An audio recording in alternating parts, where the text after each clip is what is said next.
राधे राधे।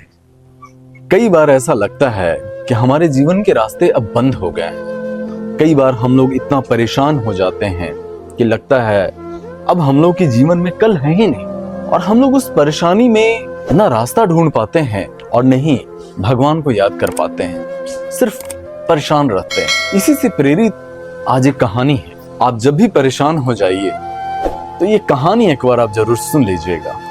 आपकी सारी परेशानी खत्म हो जाएगी और आपको पता चलेगा कि जब हमारा जीवन खत्म होने वाला होता है उस बीच में भी एक रास्ते होते हैं और वो रास्ता हमें दिखाई नहीं देता है। और कैसे देखना है उस रास्ते को, ये देखने के लिए वीडियो अंत तक जरूर देखिएगा। महाभारत का युद्ध शुरू होने वाला था। कुरुक्षेत्र मैदान में साफ सफाई का काम चल रहा था। काफी सारे पेड़ उखाड़े जा रहे थे और इसी बीच एक हाथी ने एक पेड़ को जैसे ही उखाड़ा, उसमें से एक गोरैया का घोंसला नीचे गिर गया जमीन पर, जिसमें 4 छोटे छोटे बच्चे थे। वो गिर गए। वो इतने छोटे थे कि अभी तक पंख भी नहीं आया था, वो उड़ भी नहीं पा रहे थे।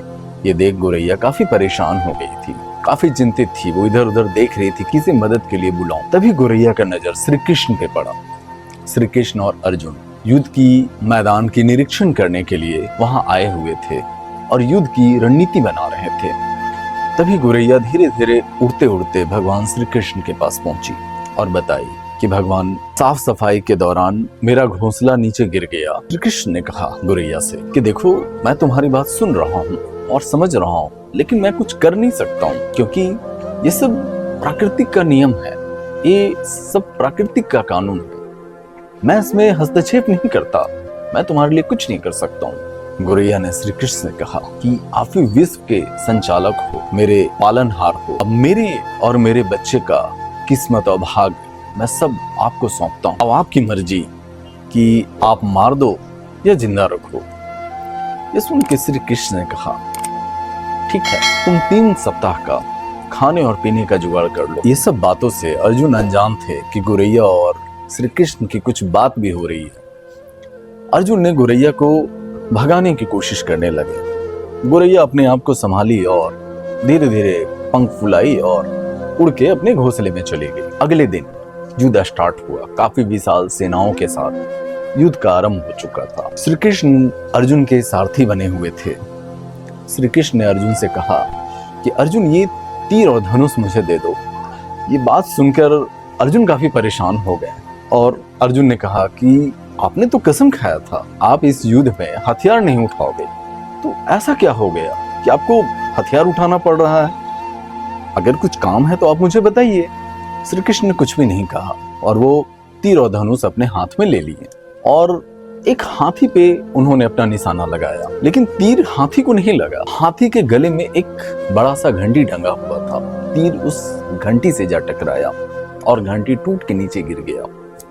ये देख अर्जुन ने एक व्यंग किया, आप मुझे कहते मेरा निशाना अचूक है, मैं निशाना लगा देता, आप इतना छोटा सा निशाना आप लगा नहीं पाए, वैसे आप ये हाथी को मारना क्यों चाहते थे? कृष्ण ने कहा कि ये वही हाथी है जो कल इसकी वजह से एक गोरैया का घोंसला गिर गया। अर्जुन ने फिर कहा कि ये हाथी तो अभी जिंदा है। इस बात पे श्री कृष्ण ने बहुत ज्यादा ध्यान नहीं दिए और वो बोले, चलो छोड़ो, तुम युद्ध का आरंभ करो। युद्ध शुरू हो गया और काफी जोर शोर से युद्ध हुई और पांडवों की जीत हुआ। युद्ध जीतने के बाद अर्जुन और श्री कृष्ण वापस फिर से कुरुक्षेत्र का मैदान को देखने के लिए आए और देखे कि काफी सारे सेना मरे पड़े हैं, उनके आधे कटे हुए 100 पड़े हुए हैं, काफी सारे हाथी घोड़े मरे पड़े।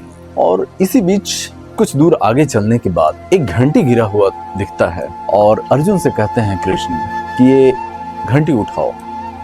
अर्जुन काफी परेशान हो गए, हैरान हो गए कि ये इतने सारे मैदान में इतने सारे सेना मरे हुए हैं, इतने सबकी लाशें बिखरी हुई है और यहाँ पे कृष्ण को एक घंटी दिखाई दे रहा है। एक छोटा सा घंटी उठाने के लिए बोल रहे हैं, क्या बदल जाएगा एक छोटा सा घंटी उठाने से? श्री कृष्ण ने कहा कि ये वही घंटी है जो मैंने जब हाथी पे निशाना लगाया था, तो यही वो घंटी है जो गले से टूट के नीचे गिरा था।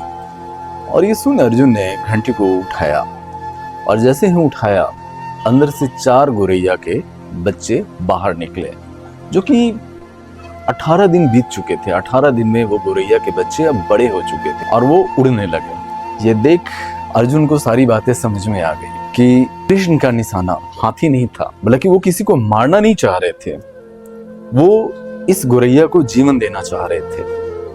तब अर्जुन को समझ में आ गया। अर्जुन ने कहा कि मैं तो भूल ही गया कि आप कौन हो, आप तो भगवान हो, आप तो सब चीज देख सकते हो, सब चीज कर सकते हो। सोचो, ये कहानी से हमें यही शिक्षा मिलती है कि हम लोग लाइफ में परेशान हो जाते हैं।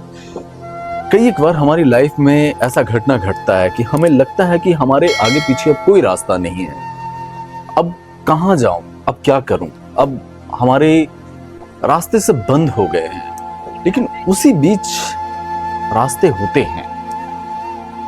हम भगवान को मानते हो या नहीं मानते हो, लेकिन आखिर ये दुनिया कोई ना कोई, ये सृष्टि कोई ना कोई तो चला रहा है।